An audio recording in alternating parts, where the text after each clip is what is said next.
सासू माँ बदल गई। कहानी उस घर की है जहाँ बहू और बेटी को एक माना जाता था, लेकिन फिर अरे शिखा बेटा, तू रसोई में क्यों घुसी रहती है? जा, रोटी मैं बना लूंगी। नहीं नहीं माँ जी, आप बैठिए, बस सारा खाना बन ही गया है। श्वेता को बोल देती हूँ, वो खाना लगा देगी सबका। सॉरी भाभी, मेरे पास वक्त नहीं है। माँ, मुझे पैसे देना, पार्लर जाना है। हाँ हाँ चली जाना, भाभी को भी ले जाना। वो भी जाने को बोल रही थी पार्लर, पर पहले ना मदद कर दे उसके खाना लगाने में। देख माँ, वो बहू है, उसे बहू रहने देना, इतना सर पर मत चढ़ा भाभी को। श्वेता, ज्यादा मत बोला कर। बहू और बेटी में कोई फर्क नहीं होता है। जा जाकर काम कर। ननद को माँ का भाभी से इस तरह प्यार करना बिल्कुल अच्छा नहीं लगता। वो बार बार किसी न किसी तरह माँ को भाभी के खिलाफ भड़काती रहती, लेकिन कोई फायदा ना होता। एक रोज, अरे बेटे किशन, जा बहू को कहीं घुमा कर ला, सारा दिन घर में काम करती रहती है। हाँ माँ, हम लोग जा रहे हैं ना गोवा। अच्छा जी, भाभी ने तो हमें बताया भी नहीं। वैसे तो सारी पंचायत करती है, ये गोवा वाली बात क्यों छुपा गई हमसे? अरे क्योंकि उसे खुद नहीं पता था बहन। मुझे टिकट सस्ती मिल रही थी तो मैंने बुक कर दिया। हाँ शिखा, पैकिंग कर ले, संडे हम जा रहे हैं गोवा। दोपहर में शिखा पैकिंग कर रही थी कि सास आ जाती है। ये क्या बहू, साड़ियाँ? अरे गोवा जा रही है घूमने या फिर शादी में मायके हैं? माँ जी, ऐसा कुछ है ही नहीं, समझ में नहीं आ रहा क्या रखूं कपड़े में। अरे तेरी और श्वेता की साइज तो एक ही है, उसके कुछ मॉडर्न कपड़े ले ले, आकर लौटा देना। हाँ माँ जी, ये ठीक रहेगा। शिखा श्वेता के पास जाती है और उससे कपड़े मांगती है। ना जी ना, मैं अपने कपड़े ना दूं, वैसे भी फैल जाएंगे मेरे कपड़े, बहुत महंगे वाले हैं। शिखा मुंह लटकाकर कमरे में आ जाती है तो सास कहती है, चल तैयार हो जा, तुझे मैं शॉपिंग करा कर लाती हूँ गोवा की। बस फिर क्या था, सास बहू निकल जाते हैं मार्केट और एक से बढ़कर एक ड्रेस खरीद कर घर आते हैं। पहले बता देती कि नए कपड़े दिलाने वाली है भाभी को, तो मैं अपने ही दे देती ना भाभी को, मुझे दिला देती नए कपड़े। देख श्वेता, परिवार का मतलब सबके साथ रहना होता है, ना कि सिर्फ अपना सोचना। वैसे भी तुझे अच्छे संस्कार सीखने चाहिए। और रही बात कपड़ों की, तो शिखा, आज से घर पर भी तू मॉडर्न कपड़े ही पहनेगी। कोई जरूरत नहीं है ये साड़ी वाड़ी लपेटने की। अब क्या था, घर पर श्वेता और शिखा एक जैसे रहते। एक बार पड़ोसन आती है। अरे बेटा, अपनी माँ को तो बुलाना, जरा बात करनी है। शिखा सास को बताती है और रसोई में चली जाती है। ये आपकी बेटी बहुत बड़ी हो गई है, इसके लिए एक रिश्ता है, कहो तो बता दूं। ये बेटी नहीं बहू है, घर में सब एक जैसा ही रहता है। वैसे मेरी बेटी भी बड़ी हो गई है, कोई रिश्ता हो तो जरूर बताना। पड़ोसन रिश्ता लेकर उन लोगों के घर आती है। तब श्वेता की होने वाली सास कहती है, तो ये घर है, कितने मंजिल का है? और ये बहू ने आपकी क्या पहन रखा है, जीन्स टॉप? अरे भाई, साड़ी वाड़ी नहीं है क्या इसके पास? देखिए, सर्दी है तो साड़ी में बहू कैसे मैनेज करती, वैसे पहनती है साड़ी भी।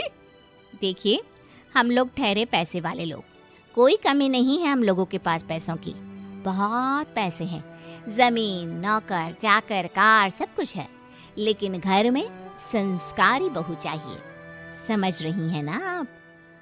सास कुछ कहती कि श्वेता बोल पड़ती है, हाय रे, नौकर चाकर से लेकर जमीन, कार, पैसा, हाँ, मुझे रिश्ता मंजूर है मुझे। अरे रुक जा श्वेता, मैं बात कर रही हूँ ना। देखिए, हम लोगों के घर इतनी आजादी नहीं मिलेगी। अरे हाँ कर देना माँ, हाँ कर दे जल्दी से। सास क्या करती, बेटी की शादी ऐसे घर में कर देती है जहाँ ना उनके विचार मिलते हैं और ना ही आचार।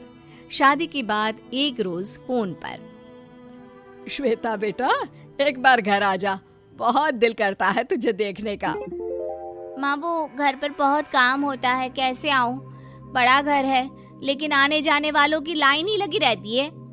बेटा मैं तो जानती थी उस घर का हाल, लेकिन तू ही नहीं मान रही थी। माँ देख, हर घर का यही हाल है। तेरी बेटी को यहाँ घूंघट हटाने की परमिशन नहीं है और एक तरफ भाभी स्कर्ट पहनकर घूम रही है। बेटा मुझे क्या पता था कि मेरी बेटी को ससुराल के नाम पर पिंजरा मिल जाएगा। अच्छा माँ, फोन रखती हूँ, सास को गर्मा गर्म रोटी खिलानी है। तुम लोगों की तरह नहीं कि एक रोटी बनाओ, एक सब्जी बनाओ, फिर सारा दिन फ्री होकर घूमो। सास फोन तो रख देती है, लेकिन सोच में पड़ जाती है कि एक तरफ बेटी जिसे कोई आजादी नहीं, वहीं दूसरी तरफ बहू जिसे देखकर लगता ही नहीं कि उसकी शादी भी हुई है। अगले रोज।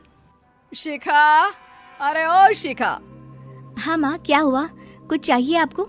मैं जिम जा रही थी। जिम के कपड़ों में बहू को देखकर सास को घूंघट में अपनी बेटी का ख्याल आता है। देख बहू, घर में बहू की तरह रहा कर। इतने टाइट कपड़े पहनकर जिम जाना पसंद नहीं मुझे। जा जाकर रोटी बना। रोटी? माँ अभी तो शाम की 6 बजे हैं, इस वक्त रोटी? अब क्या मेरे खाने पीने पर भी पहरा है? अरे जब मर्जी तब मैं अपने घर में खा भी नहीं सकती क्या? बहू को अजीब लगता है। वो समझ नहीं पाती कि जो सास कल तक इतनी सपोर्टिव थी, उन्हें अचानक से क्या हो गया। वो किचन में जाती है, गरम रोटी के साथ 2 तरह की सब्जी, रायता, सलाद सब लेकर सास के पास आती है। माँ जी, खाना। इतना सारा खाना? राक्षस समझा है क्या मुझे? रोटी मांगी थी मैंने गर्मा गर्म बस। पर माँ जी, रोटी खाती किससे आप? सब्जी तो बनानी थी ना। अरे भूख मर गई मेरी तेरी बहस से। जा जाकर काम कर, अंदर पूरी रसोई साफ कर। बहू अंदर चली जाती है। थोड़ी देर में श्वेता घर आती है। अरे शिखा, जल्दी से चाय ला, पकवान बना, मेरी बेटी आई है। अरे नहीं नहीं माँ, ड्राइवर बाहर खड़ा है। मैं तो घर का कोई सामान खरीदने के बहाने यहाँ आ गई हूँ, मुझे जाना होगा। अरे बेटा, पर कितने दिनों बाद देख रही हूँ तुझे, रहने आ जाना 2-4 दिन के लिए। आ जाऊंगी माँ, जब मेरी सास मरेगी तब। मैं तो रोज मन्नत मानती हूँ कि मेरी सास मर जाए तो अच्छा है। अच्छा चल, जा रही हूँ माँ। हे भगवान, कैसे कैसे दिन देखने पड़ रहे हैं मेरी बेटी को। सास अंदर जाती है, जहाँ श्वेता की जिम वाली सहेली का फोन आया होता है। क्या बात है, आज जिम नहीं आई?